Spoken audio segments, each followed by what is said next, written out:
열심히 의견을 표현했는데 마치 메아리 없는 외침처럼 느껴지는 순간 가족 모임에서 진지한 제안을 건넸지만 그래, 알았어 라는 형식적인 답변만 돌아오는 상황, 혹은 회사나 모임에서 좋은 아이디어를 냈음에도 무관심한 시선만 마주했던 경험. 이럴 때면 정말 속상하고 답답하죠? 내가 문제인 걸까? 아니면 사람들이 문제인 걸까? 놀랍게도 그 해답은 우리가 무심코 사용하는 말투와 표현 방식에 숨어 있을 수 있습니다. 바로 이러한 요소들이 우리를 만만하게 봐도 되는 사람으로 인식하게 만드는 주범일 수 있습니다. 내가 뭘 그렇게 잘못했다고 억울하실 수도 있지만 사소한 말 한마디, 작은 표현 하나가 우리의 이미지를 송두리째 바꿔놓을 수 있습니다.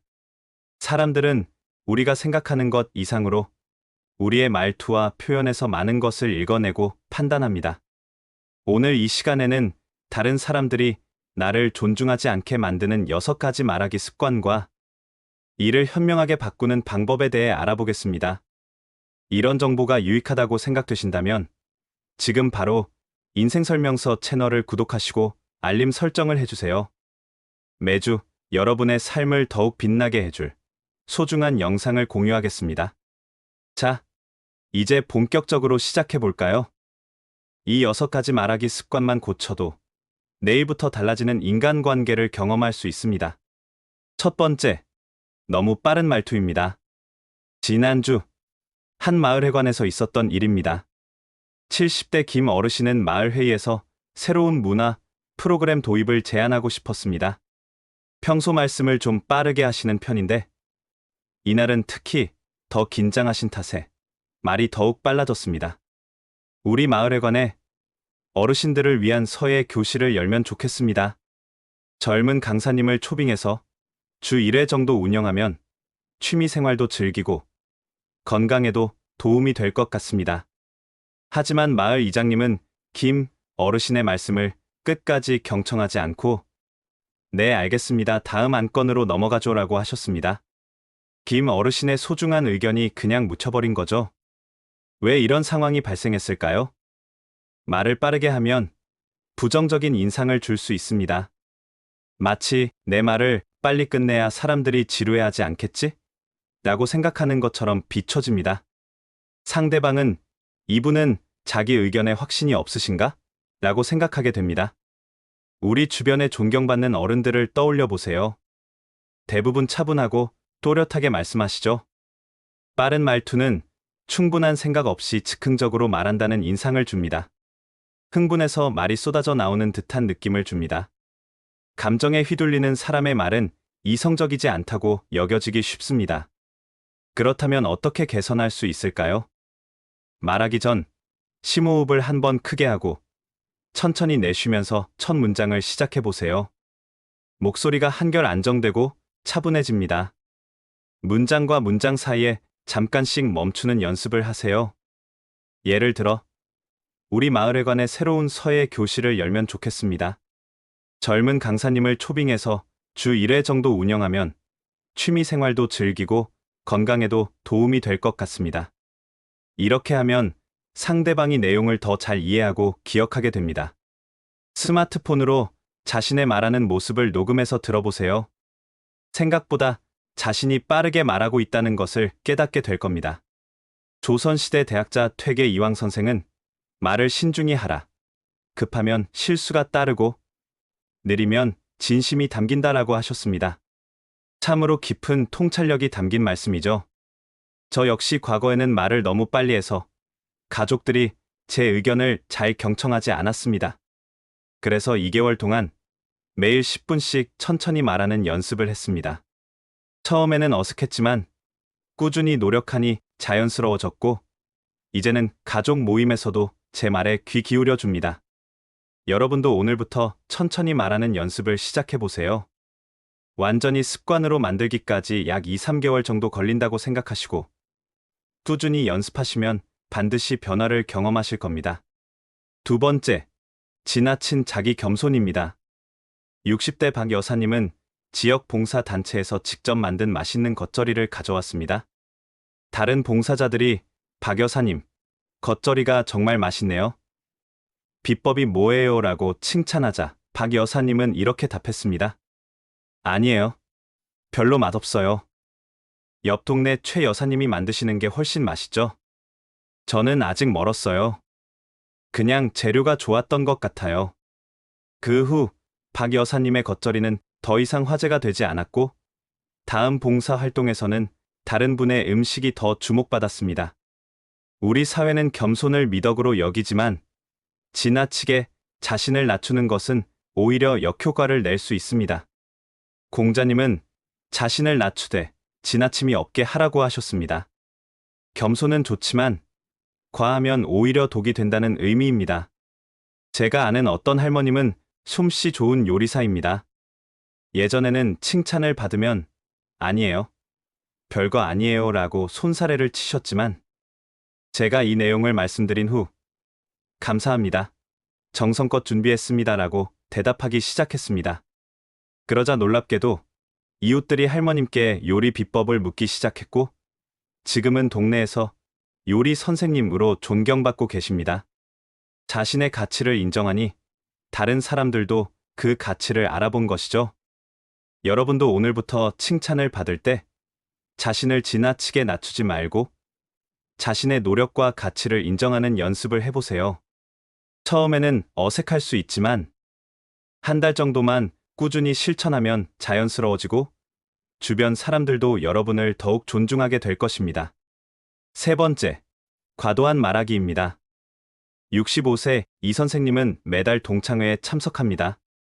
이야기하는 것을 워낙 좋아하셔서 모임에서 항상 가장 많은 말을 하십니다.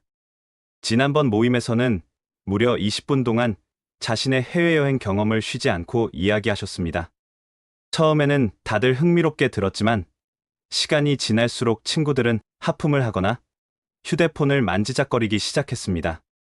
결국 한 친구가 자, 이제 다른 얘기도 좀 할까? 라고 말을 끊었고 그날 이후 친구들은 이 선생님과의 깊은 대화를 꺼리게 되었습니다. 말을 너무 많이 하면 어떤 문제가 발생할까요?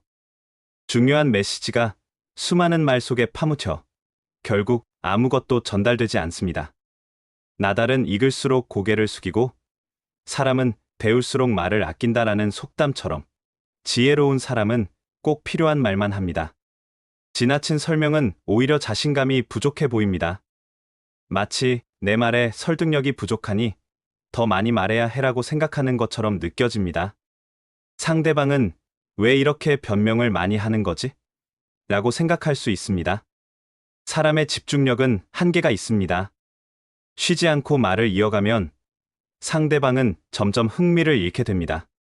아무리 좋은 내용이라도 길어지면 지루해지는 법입니다. 어떻게 개선할 수 있을까요? 자신이 하고 싶은 말을 3가지 핵심으로 정리해 보세요.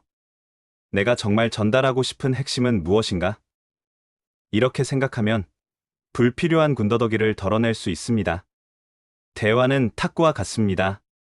내가 말하고 상대방이 말하고 다시 내가 말하는 식으로 주고받아야 진정한 소통이 이루어집니다. 이 말이 정말 필요한가? 상대방에게 도움이 되는가? 이런 질문을 스스로에게 던져보세요. 꼭 필요한 말만 하게 될 것입니다. 조선 중기 학자 율곡 이 선생은 말이 많으면 실수가 따르고 신중하지 못하면 신뢰를 잃는다라고 하셨습니다. 말을 많이 할수록 실수할 가능성이 높아진다는 경고입니다. 저도 예전에는 말을 너무 길게 하는 편이었습니다. 모임에 가면 항상 제 이야기만 하느라 정신이 없었죠. 그러던 어느 날, 한 친구가 솔직하게 말해 주었습니다. 너 말이 너무 많아. 조금만 줄이면 어떨까? 처음에는 서운했지만 곰곰이 생각해보니 맞는 말이었습니다. 그래서 3가지 핵심만 말하기 연습을 시작했습니다. 말하기 전에 내가 정말 하고 싶은 말은 무엇인가? 를 생각하고 그것만 간결하게 말하는 연습이었죠. 약 2주 후 놀라운 변화가 일어났습니다. 제가 말을 시작하면 사람들이 더 집중해서 들어주기 시작했고 이야기를 짧게 하니 오히려 더 많은 사람들이 제 의견을 묻기 시작했습니다. 여러분도 오늘부터 말을 줄이는 연습을 해보세요. 처음에는 어렵겠지만 꾸준히 연습하면 약 3주 후부터는 달라지는 자신의 모습을 발견하게 될 것입니다. 말수가 적어질수록 오히려 여러분의 말에 무게가 실리는 경험을 하게 될 것입니다. 네 번째, 과도한 맞장구입니다. 58세 최 여사님은 아파트 분여회 모임에 자주 참석합니다. 최 여사님은 평소 사람들과 원만하게 지내기 위해 모든 사람의 말에 맞아요, 정말 그래요? 라며 맞장구를 쳐주는 스타일입니다. 지난 모임에서 김 씨가 요즘 젊은 엄마들은 아이들 교육에 너무 무관심한 것 같아요 라고 말하자 최 여사님은 맞아요, 정말 그래요? 라고 동의했습니다. 그런데 바로 다음에 박 씨가 요즘 젊은 엄마들은 아이들을 너무 억압하는 것 같아요. 아이들이 불쌍해요 라고 말하자 최 여사님은 또다시 네 맞아요 라고 맞장구를 쳤습니다. 그러자 모임에 있던 사람들이 최 여사님을 이상한 눈빛으로 쳐다보기 시작했습니다. 결국 최 여사님은 줏대 없이 이 말 저 말 다 맞장구 치는 사람, 진정성이 없는 사람이라는 뒷말을 듣게 되었습니다. 왜 이런 상황이 발생했을까요? 모든 의견에 무조건 동의하면 어떤 문제가 생길까요? 모든 말에 맞아요 라고 하면 사람들은 이 사람은 그냥 습관적으로 맞장구 치는 거구나라고 생각하게 됩니다. 진정한 공감은 선택적일 때 더욱 가치가 있습니다. 자신만의 의견이 없어 보입니다. 리더십이 부족하고 주체성이 없어 보이죠? 우리는 자신만의 생각과 원칙을 가진 사람을 더 존중하는 경향이 있습니다. 어차피 뭘 물어봐도 맞아요 라고 할 텐데 굳이 의견을 물어볼 필요가 없다고 생각하게 됩니다. 모두에게 좋은 사람이 되려다 결국 누구에게도 특별한 사람이 되지 못하는 상황이 발생합니다. 이런 문제는 특히 연륜이 쌓인 시니어 세대에게서 자주 나타납니다. 갈등을 피하고 평화를 추구하는 마음에서 비롯된 행동이지만 결과적으로는 자신의 존재감과 영향력을 약화시키는 경우가 많습니다. 어떻게 개선할 수 있을까요? 모든 의견에 동의할 필요는 없습니다. 제 생각은 조금 다른데요 라고 말해도 괜찮습니다. 다른 의견을 제시한다고 해서 관계가 단절되는 것은 아닙니다. 저는 이렇게 생각합니다. 왜냐하면과 같이 자신의 의견과 그 이유를 함께 제시하면 상대방도 여러분을 더욱 존중하게 됩니다. 다른 의견을 제시해도 사람들이 나를 싫어하지 않는다는 것을 경험해 보세요. 오히려 솔직한 의견을 말하는 사람을 더 신뢰하는 경우가 많습니다. 퇴계 이황 선생은 지나친 것은 미치지 못한 것과 같다라고 하셨습니다. 과도한 공감은 오히려 공감이 없는 것보다 못할 수 있다는 가르침입니다. 제 친구 정 여사님은 동네 경로당 모임에서 항상 다른 어르신들의 말에 무조건 옳소를 외치곤 했습니다. 어느 날 한 친구분이 정 여사님께 솔직하게 말씀하셨습니다. 매번 옳소만 하니 자네 진짜 생각이 뭔지 모르겠어. 가끔은 자네 의견도 말해보게. 처음에는 망설였지만 정 여사님은 조금씩 자신의 의견을 말하기 시작했습니다. 처음 한두 번은 어색했지만 놀랍게도 사람들은 그녀의 솔직한 의견에 더 귀를 기울이기 시작했고 지금은 모임에서 가장 신뢰받는 조언자가 되었습니다. 여러분도 오늘부터 모든 말에 무조건 동의하지 말고 때로는 자신의 생각을 솔직하게 표현해 보세요. 처음에는 어색할 수 있지만 한두 달 정도 지나면 주변 사람들이 여러분의 의견을 더욱 소중하게 생각하게 될 것입니다. 다섯 번째, 과도한 감사와 사과 표현입니다. 62세 정 여사님은 동네 문화센터 강좌에 꾸준히 참여합니다. 하지만 여사님은 작은 일에도 지나치게 사과하고 감사 인사를 반복하는 습관이 있습니다. 지난 수업 시간에 정 여사님은 옆 사람에게 물을 한 잔 건네받고 정말 감사합니다. 고맙습니다. 너무 친절하시네요. 정말 감사해요. 라고 여러 번 감사 인사를 했습니다. 또한 자리에서 일어날 때 의자가 약간 삐걱거리는 소리가 나자 죄송합니다. 정말 죄송해요. 방해가 되었다면 정말 죄송합니다라고 반복해서 사과했습니다. 처음에는 다들 정 여사님을 예에 바르다고 생각했지만 시간이 지날수록 수강생들은 정 여사님은 좀 과하신 것 같아 별것도 아닌 일에 자꾸 죄송하다고 하니 부담스러워라는 반응을 보이기 시작했습니다. 왜 이런 상황이 발생했을까요? 감사합니다와 죄송합니다를 필요 이상으로 많이 사용하면 어떤 문제가 생길까요? 작은 일에도 과도하게 사과하면 자신의 존재 자체를 부정하는 것처럼 보일 수 있습니다. 이는 상대방에게 이 사람은 자신의 공간을 차지할 자격이 없다고 생각하는 걸까? 라는 인상을 줄 수 있습니다. 감사와 사과를 너무 자주 사용하면 정작 중요한 순간에 그 말의 가치가 퇴색됩니다. 마치 양치기 소년의 이야기처럼 진심이 담긴 표현도 가볍게 여겨질 수 있습니다. 말하기 전후에 습관적으로 죄송합니다를 붙이면 이 사람은 자기 생각에 자신이 없나 보다라는 인상을 줄 수 있습니다. 어떻게 개선할 수 있을까요? 실수로 누군가의 발을 밟았다면 사과가 필요하지만 질문을 하기 위해 사과할 필요는 없습니다. 마찬가지로 큰 도움을 받았을 때는 감사를 표현하되 물 한 잔 건네받은 것에 대해 여러 번 감사할 필요는 없습니다. 죄송합니다. 다음부터는 주의하겠습니다. 감사합니다. 이 도움을 잊지 않겠습니다처럼 말하면 더욱 책임감 있고 진정성 있는 사람으로 비춰집니다.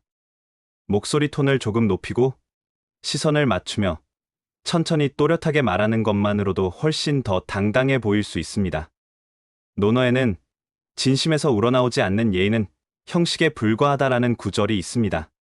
진심이 담긴 감사와 사과만이 의미가 있다는 뜻입니다. 제 동생은 사소한 일에도 항상 죄송합니다를 입에 달고 살았습니다. 어느 날 제가 조언했습니다. 매번 죄송합니다라고 하지 말고 정말 미안할 때만 사과해. 그리고 그때는 진심을 담아서 해봐. 동생은 처음에는 어색해했지만 말버릇을 고치기 위해 노력했습니다. 한 달쯤 지나자 주변 사람들이 동생을 대하는 태도가 달라졌습니다. 이전보다 더 진지하게 대화를 나누고 의견을 묻기 시작했습니다. 지금은 동생이 사과할 때 모두가 그 진정성을 느끼고 더 쉽게 받아들입니다. 여러분도 오늘부터 감사합니다와 죄송합니다를 남발하는 습관을 줄여보세요. 필요할 때, 그리고 진심을 담아 표현하면 여러분의 말에 무게가 실리고 더욱 존중받게 될 것입니다. 꾸준히 연습하면 새로운 습관이 자리 잡게 됩니다. 6번째, 아마도라는 표현의 남용입니다. 윤 선생님은 가족 식사 자리에서 아들로부터 손자의 학원 선택에 대한 조언을 구하는 질문을 받았습니다.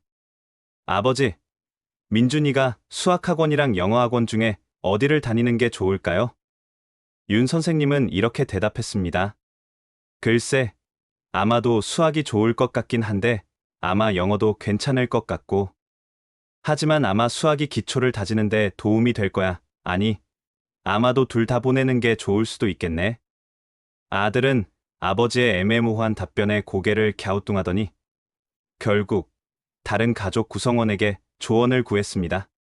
또 다른 예로 이웃주민 모임에서 마을환경 개선을 위한 의견을 나눌 때도 비슷한 상황이 있었습니다. 김 씨가 의견을 냈습니다. 아마도 공원 청소가 좋을 것 같은데요. 물론 아마 경로당 도색도 필요할 것 같고 아마 둘 다 해야 할지도 모르겠네요. 결국 그 의견은 흐지부지 되었고 다른 사람의 명확한 제안이 채택되었습니다. 왜 이런 상황이 발생했을까요? 아마도라는 표현을 자주 사용하면 어떤 문제가 생길까요? 아마도라는 말은 내 말이 틀려도 책임지지 않겠다라는 의미로 해석될 수 있습니다. 결정적인 순간에 책임을 회피하려는 태도로 비춰질 수 있습니다. 정확히 알지 못하면서도 아는 척하려는 모습으로 보일 수 있습니다. 차라리 제가 정확히 모르니 알아보고 말씀드리겠습니다라고 솔직하게 말하는 것이 더 신뢰감을 줍니다. 리더십이 있는 사람들은 대체로 명확하고 단호하게 의견을 표현합니다. 아마도라는 말을 자주 사용하면 우유부단하고 결단력이 부족한 사람으로 보일 수 있습니다. 어떻게 개선할 수 있을까요? 어떤 주제에 대해 이야기하기 전에 미리 자신의 생각을 정리하고 근거를 생각해 두면 자신감 있게 말할 수 있습니다. 아마 맞을 거예요. 대신 이것이 맞습니다라고 말하거나 확신이 없을 때는 제 경험에 비추어 보면 제가 알기로는과 같이 더 명확한 표현을 사용하세요. 거울 앞에서 또는 녹음하면서 자신의 말하는 모습을 점검해 보세요. 아마도라는 말을 얼마나 자주 사용하는지 인지하는 것부터 시작하세요. 오늘부터 아마도라는 말을 줄이고 더 확신에 찬 어조로 말하는 연습을 해보세요. 의식적으로 연습하면 새로운 말하기 패턴이 형성될 것입니다. 그러면 주변 사람들이 여러분의 의견을 더 진지하게 경청하고 여러분의 리더십을 인정하게 될 것입니다. 오늘 배운 6가지 말하기 습관을 다시 한번 정리해 볼까요? 빠른 말투는 금물, 천천히, 또박또박 말하면 더욱 신뢰감을 줍니다. 과도한 겸손은 독, 겸손은 미덕이지만 지나치면 오히려 역효과를 낳습니다. 말은 적을수록 좋다. 핵심만 간결하게 전달하는 것이 더욱 효과적입니다. 무조건적인 맞장구는 피하라. 자신만의 생각과 기준을 가지는 것이 중요합니다. 감사 사과는 진심으로, 적절하게, 진심이 담긴 한 번의 표현이 더욱 가치 있습니다. 아마도는 이제 그만, 확신을 가지고 단호하게 말하면 더욱 존중받게 됩니다. 이 6가지 습관 중에서 여러분에게 가장 해당되는 것은 무엇인가요? 한 번에 하나씩 실천해 보시기 바랍니다. 처음에는 어색하고 힘들 수 있지만 꾸준히 노력하면 몇 달 안에 분명한 변화를 경험하실 수 있을 것입니다. 참석하는 모임에서, 가족 관계에서, 이웃과의 대화에서 여러분이 더 존중받고 의견의 무게가 실리는 것을 느끼게 될 것입니다. 여러분의 말 한마디에 담긴 지혜가 주변 사람들에게 더 큰 영향을 미치게 될 것입니다. 말이 씨가 된다라는 속담처럼 우리의 말하기 방식이 결국 우리의 삶을 만들어갑니다. 여러분께서는 이 영상에서 소개한 말하기 습관 중 어떤 것을 가장 먼저 고쳐보고 싶으신가요? 댓글로 여러분의 경험과 생각을 나눠주세요. 다른 분들에게도 큰 도움이 될 것입니다. 오늘 내용에 공감하셨다면 좋아요와 구독, 알림 설정을 부탁드립니다. 앞으로도 함께해 주시길 바랍니다. 오늘 이야기가 당신에게 작은 위안이 되었다면 소중한 사람들과 함께 나누고 구독과 좋아요를 눌러 더 많은 공감을 나눠주세요. 오늘도 당신의 소중한 관계에 한 걸음 더 가까워지는 하루가 되기를 바랍니다. 시청해 주셔서 감사합니다. 인생 설명서입니다.